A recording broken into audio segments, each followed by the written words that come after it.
Well, our first caller is Jack in Dagenham. Jack, what's your question, please?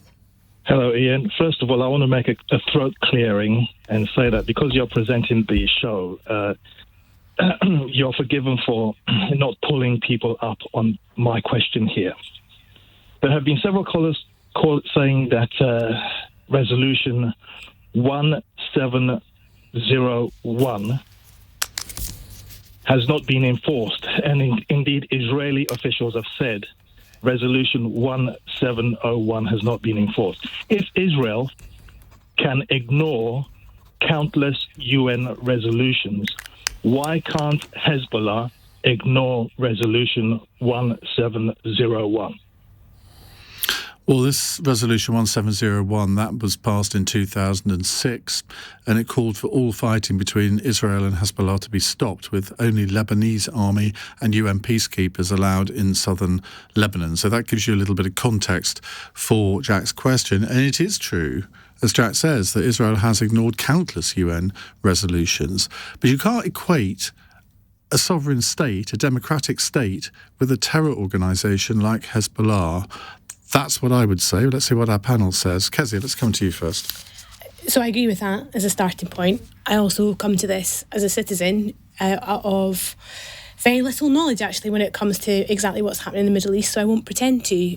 My gut instinct is, as I watch what's unfolding amidst the absolute horror, is this sense that diplomacy is completely failing us in every sense here. And I worry deeply about the extent to which that this might escalate and the speed at which that escalation might take place. And I've got, a great deal of hope and expectation that something will come from the UN, but it doesn't feel likely right now. Christina. I mean, it's tragic, and it's impossible to see a solution because you have terrorists in Hamas, you have terrorists in Hezbollah, and you have an Israeli Prime Minister who seems set on preserving his skin above all else. And when I've fallen out with friends, I've lost a friendship over this. I'm sure many people have, not because I'm on one side or the other. I don't feel I am on one side or the other. I do believe in international law, and at the moment everybody seems to be breaking it. After the 7th of October, it was clear that Hamas had launched an utterly barbaric attack and massacre and kidnapping in Israel, and Israel did have a right to respond, but Netanyahu is refusing all attempts by anyone to try to bring an end or a ceasefire. And I have to say that Biden doesn't seem very interested either. I think the US is just holding water. The one country that has the power to have some influence over Netanyahu isn't exerting it. So it is just heartbreaking. Why do you think that is? I think that they don't want to rock the boat before the election. And it is true that this does rock boats, but I mean, there is another issue, which is justice. And this is just serving nobody. And just to see what's happening in Lebanon at the moment, the innocent people who are being killed because Hezbollah are behaving totally unacceptably. I mean, what is so tragic is that the population of Lebanon, of Gaza, and to a certain extent of Israel are being, in a sense, held hostage by absolutely horrific men. And one might expect that of terrorists, but one should, in a democratic country, expect better. So it's just heartbreaking. Liam? Well, as we approach the anniversary of the 7th of October, the full horror of that incident comes into view. The death toll from that one incident is now 1,205. And we've got to get this in context, Iain. This is already the most serious situation in the Middle East since the Yom Kippur War in 1973. And we're now on the brink of a very, very serious escalation of where we are, given that Hezbollah and Israel are trading missile exchanges, with Iran-backed Hezbollah now targeting Tel Aviv. I think there's a lot of wisdom in what we've just heard. It does strike me that this is a moment for the international community to say, this now has to stop. We now need to get seriously engaged, not least the United States. And I agree, it seems to be largely because of the inconvenience of the electoral cycle that the US isn't getting involved. How serious does this have to be until we have this leads the news? Obviously, it's leading the news tonight because of the escalation of what's happening in Beirut. And by the way, there are thousands of British subjects in Beirut who are now being told to leave as soon as they Well, we can. heard earlier there are 10,000 British people in Lebanon. Indeed.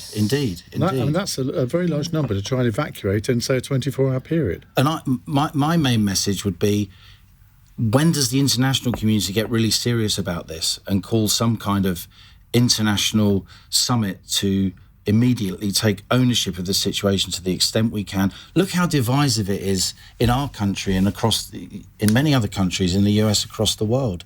This situation is obviously very deeply inflamed, but we're on the brink of it becoming even more serious. Greg Hands. Now, I'm trying to remember, in amongst your many ministerial roles, whether you were a Foreign Office minister at any point. I wasn't, no.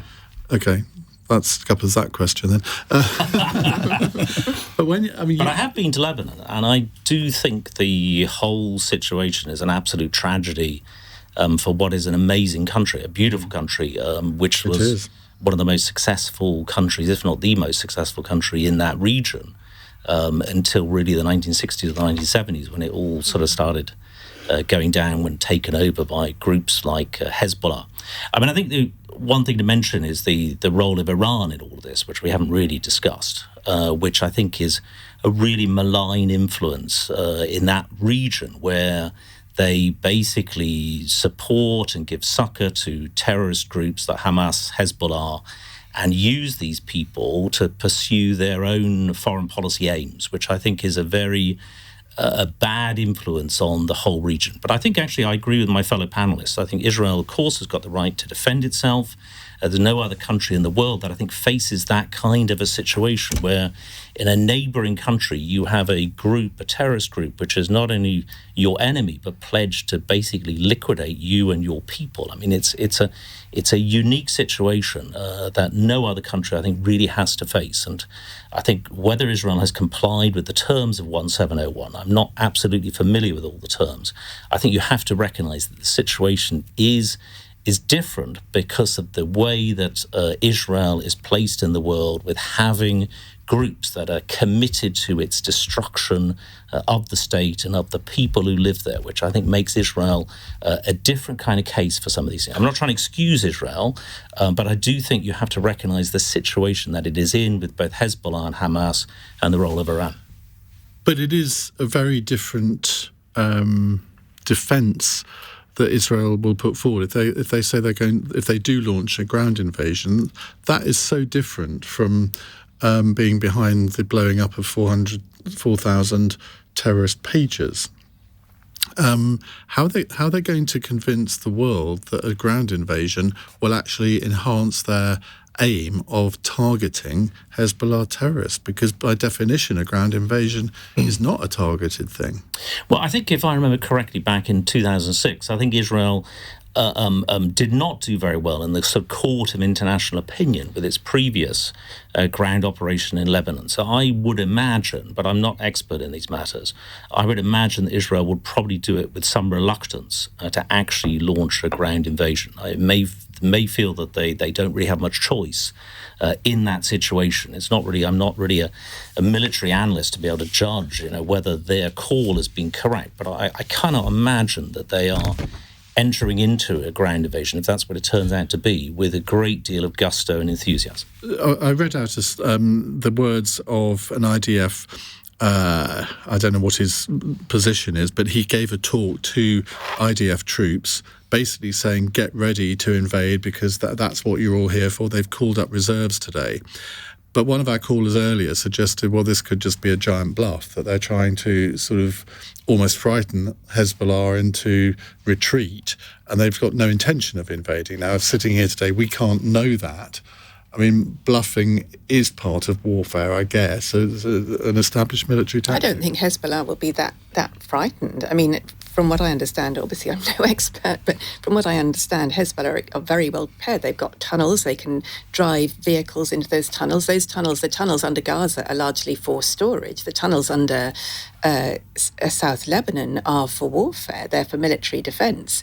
And they know the territory, and they've been preparing for... They didn't do well last... they did, well last time.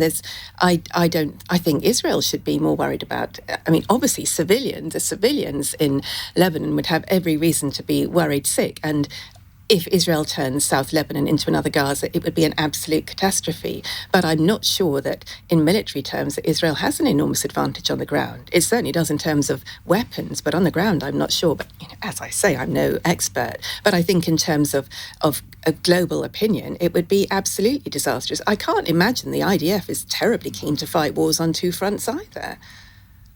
Liam? Can Netanyahu survive a ground invasion in terms of his own domestic politics? Opinion in Israel is obviously particularly split. And the other thing I'd say is, in terms of the international response and Israel's reputation across the world, if this Middle Eastern escalation in violence becomes even more serious, I don't think it's too cynical to point out that there will be economic impacts. There'll be impacts on commodity prices, on oil prices, as we go into the Northern Hemisphere's winter. That is not a factor that can be disregarded or unspoken, because it will exert a lot of political pressure on the various actors to try and limit the violence, because there will be economic fallout from that violence as the Western world's trying to escape inflation, trying to get interest rates down, trying to get the global economy moving. Kezia, a final word from you. I think it's interesting to note that we don't hear nearly enough about what the citizens of Israel think about this, and I'm aware of hundreds of thousands of people taking to the streets in protest at Netanyahu, yet somehow that doesn't feature prominently in how we talk about it here, and maybe that gives us just a little bit of hope. I think I read over the weekend that actually, while opinion was very split on what Israel was doing in Gaza within Israel, on Hezbollah and Lebanon, that Israeli public opinion is more united in favour of this action. But feel free to correct me if I'm wrong, anybody on the text. Certainly read that over the weekend.